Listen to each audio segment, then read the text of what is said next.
السلام عليكم، مرحبا بكم معايا اليوم في وصفه جديده اللي غادا نحضروا فيها، اللي هي مركز البرتقال اللي كيخرج لينا واحد الكميه كبيره مع طريقه الاحتفاظ به.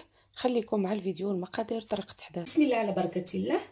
العناصر اللي غادا نحتاجو في العصير ديالنا: حاجتي في لتر ونصف ديال الماء، كيلو ديال الجزر او خيزو، 600 غرام ديال السكر، هنا عندي ساشي ديال الفاني، يمكن لكم تستعملوه يمكن لكم تستغناو عليه، ولكن كيعطي واحد المذاق زوين للعصائر ديالنا.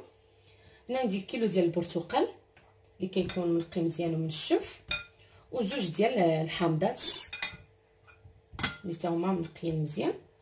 اول حاجه غادا نزولو الزيت ديال حامضه وبرتقاله او القشره ديالهم بلا ما نزولو لهداك البيض ديالها، لان كيعطينا المروره. يعني كتاخذوا هذا المصاده او السكين العادي صافي، وغادا نحاول نزول غير هاد القشره من الفوق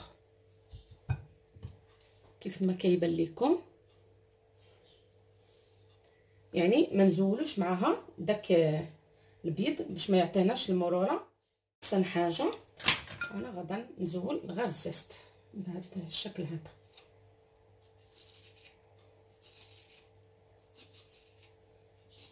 يعني وريتكم كاع الطرق يعني اللي متوفر عندكم باش تجيكم سهله نزولوا به. غادا ناخذ برتقاله حتى هي بنفس الطريقه، غادا نزول ليها داك القشر ديالها. وإلا كان البرتقال او الحامض فيه دوك العدومه ضروري ما كنزولوهم، لان حتى هما كيخليو المروره في العصائر. هادو من الاسباب اللي الناس كتشكى منهم ان العصير ديالهم كيجي مر. صافي بهذا الشكل هذا.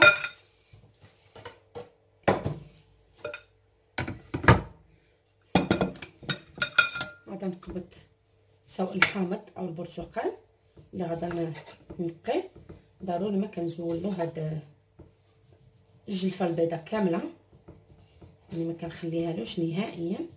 لما انا غادا نوريكم غير فوحده وغادا نكمل الباقي. هاد العصير هذا بما اننا مقبلين على شهر رمضان الكريم، الله يدخلوا علينا بالصحه والسلامه ان شاء الله، يعني كتصايبوا بواحد الكميه. اصلا هاد الكميه هذه ديال كيلو ديال البرتقال مع كيلو ديال الجزر كتخرج لكم تقريبا كميه هائله. غادا تشوفوا معايا اش غادا نخرجوا. اللي سقطوها غادا تحتفظوا بها في المجمد، وكتبقاو تجبدوا القياس اللي غادا تخدموا به. بهذا الشكل هذا انا كنقيهم مزيان حتى هاد الوسط ديالو كنزوله.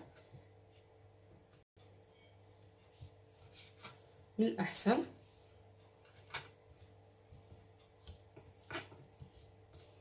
باش كتضمنوا ان العصير ديالكم ما تجيش فيه ديك المروره، داك المذاق المر.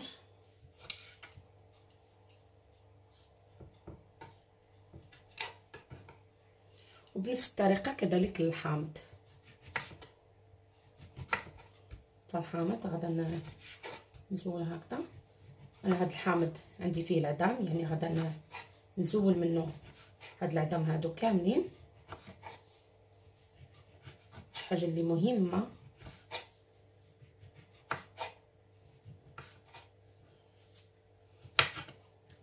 بالشكل هذا. صافي يعني كاع هاد العظام غادا نزولهم باش ما يعطيونيش المرور.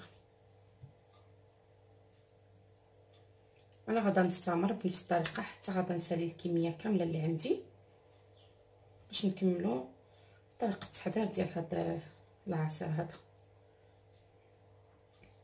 اللي كنصحكم انكم تجربوه. رائع رائع.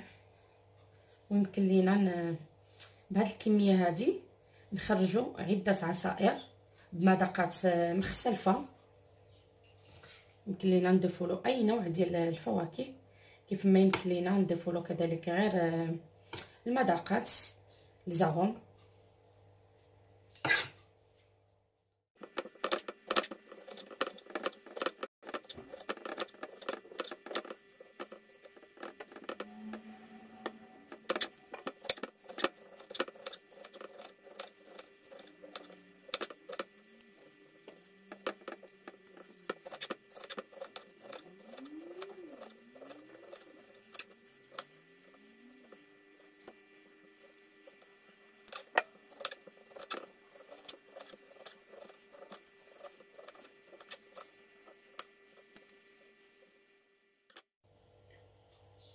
المهم انا كملت الكميه كامله اللي عندي.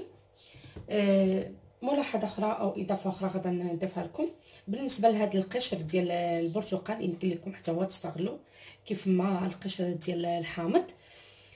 كتخليو غير هاد القشره الصفراء، يعني هاد البيضه كتزولوها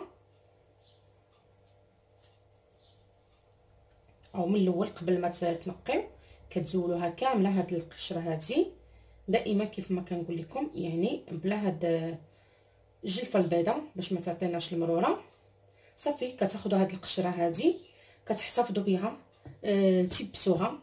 فاش كطيبوا شي حاجه في الفران ديروها في واحد اللاطه وتدخلوها في ديك السخونيه. بعد ما كتطفوا الفران كتخليوها كتعاودوا لها عده مرات، كتبقاو تكرروا لها في العمليه حتى كيبسوا تماما يجفوا. صافي غتقبطوهم طحنوهم وديروهم في واحد القريعات هكذا. يمكن لكم تستعملوهم في التنسيم ديال الحلويات ديالكم او لي كيك او لي طارت، حتى هما كيجيو لذاذ بزاف وزوينين. كيف ما يمكن لكم تضيفوا القشر هذا بعد ما كتجفوه كتضيفوه للسكر، يعني دير واحد القريعه ديروا فيها السكر وكتضيفوا لهذا القشر هذا كيتنسم داك السكر. وبداك السكر انكم تخدموا لي كيك ديالكم ولا الحلويات الا بغيتوا النسمه ديال الحامض او ديال البرتقال. انا خديت الكوكوط درت فيها داك الحامض، درت فيها داك التشين مع الزست ديالهم ديك القشره. غادا نضيف عليهم هذا الجزر، السكر، غادا نخلطهم مزيان. بالنسبه للساشي ديال الفاني انا درتو مع السكر.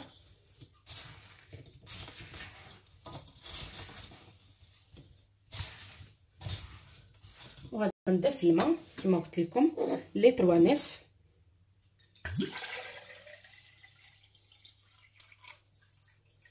عندي لتر، غادي نضيف نصف لتر اخر. هذا المركز هذا كيجي رائع رائع.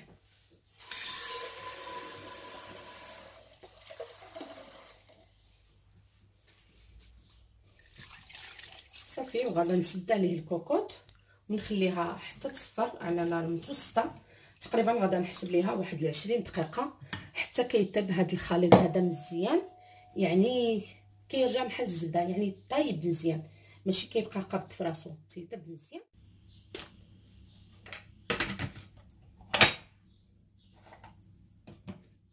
وهذه هي الخضر ديالي من بعد ما طابت، يعني داك التين وداك الجزر كيف ما كيبان لكم، يعني طاب مزيان. دابا معايا غادا غير نطحنو.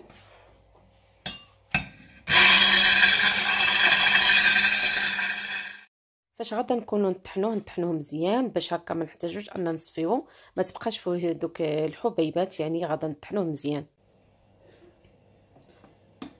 هذا هو المركز ديال العصير ديالي اللي طحنته، اللي كيكون على هذا الشكل هذا، يعني كيكون عاقد.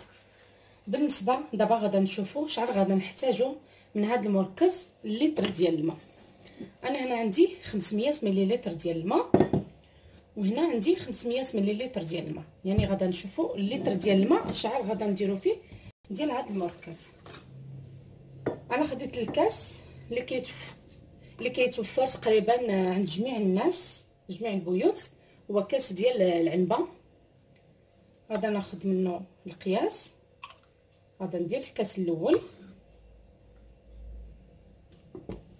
وغادا نصبو فهاد نصف لتر، وبطبيعه الحال غادا نخلط. غادا نخلطه مزيان وغادا نضيف الكأس الثاني.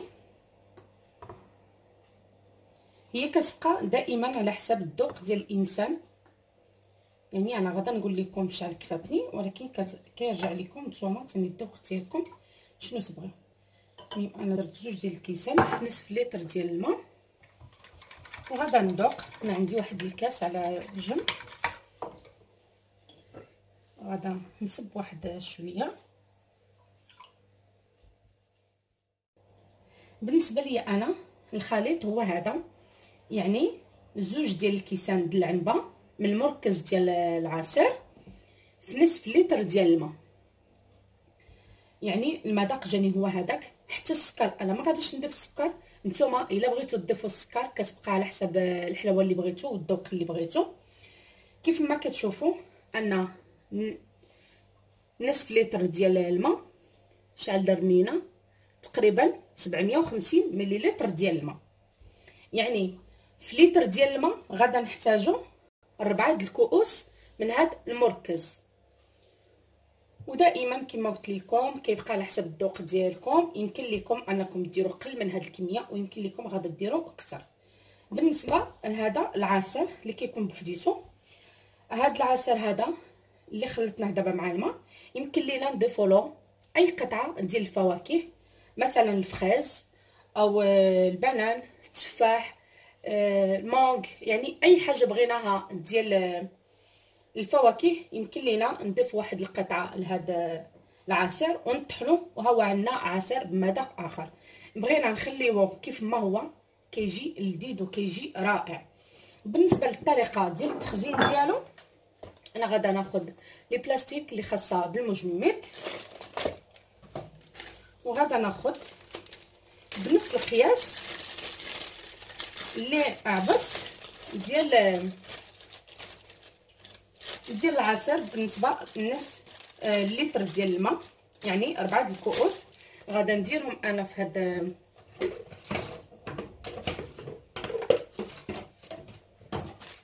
هذا البلاستيكه.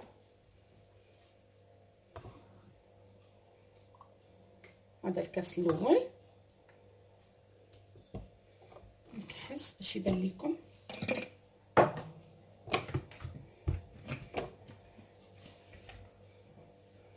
وغادا نصب في هذا البلاستيك. هذا الكاس الاول، الكاس الثاني،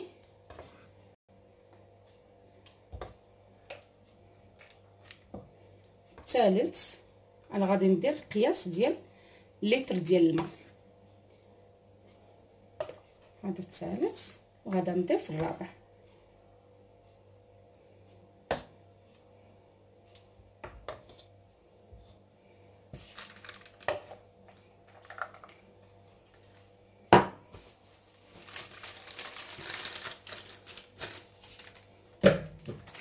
هذا هو القياس. بعد ما سديت البلاستيكه ديالي هي هذه صافي، انا غادا نعمر لي بلاستيكات الاخرين حتى غادا نكمل الكميه اللي عندي. بطبيعه الحال تخليوه يبرد، ضروري ما يكون بارد. وغادا تخطوا هاد لي بلاستيك، غادا ديروهم في المجمد، وقتاش ما بغيتو غادا تجبدوا القياس اللي بغيتو، غادا تجبدوا وتحضروا لتر ديال الماء وديروا معاه هاد الكميه هذه اللي حضرنا ديال العصير. وفي نفس الوقت كما قلت لكم يمكن لكم تضيفوا اي فاكهه وترافقوه مع قطع الثلج، كيجي رائع هاد العصير. بما اننا في الوقت ديال البرتقال ديال التشين، نستغلوا هاد الفرصه هذه ونحضروا بها عصائر اللي يمكن لينا نتعشوا بها، وشي حاجه اللي زوينه كتخرج لينا واحد الكميه لا باس بها. انا غادا نستمر وغادا نوريكم الكميه اللي خرجت ليا.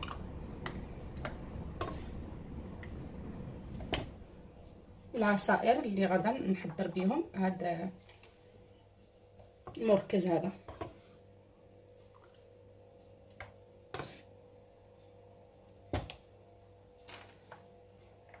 صافي 4 الكؤوس.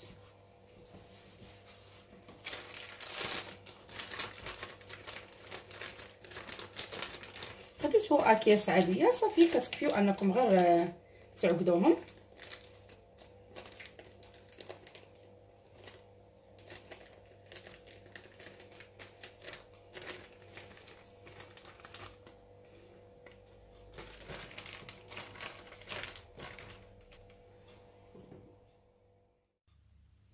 دابا انا خديت هاد القطع ديال الفريز، تقريبا واحد 4 ديال الفريزات اللي غادا نضيفهم لهاد العصير هذا، وغادا نطحنهم مزيان.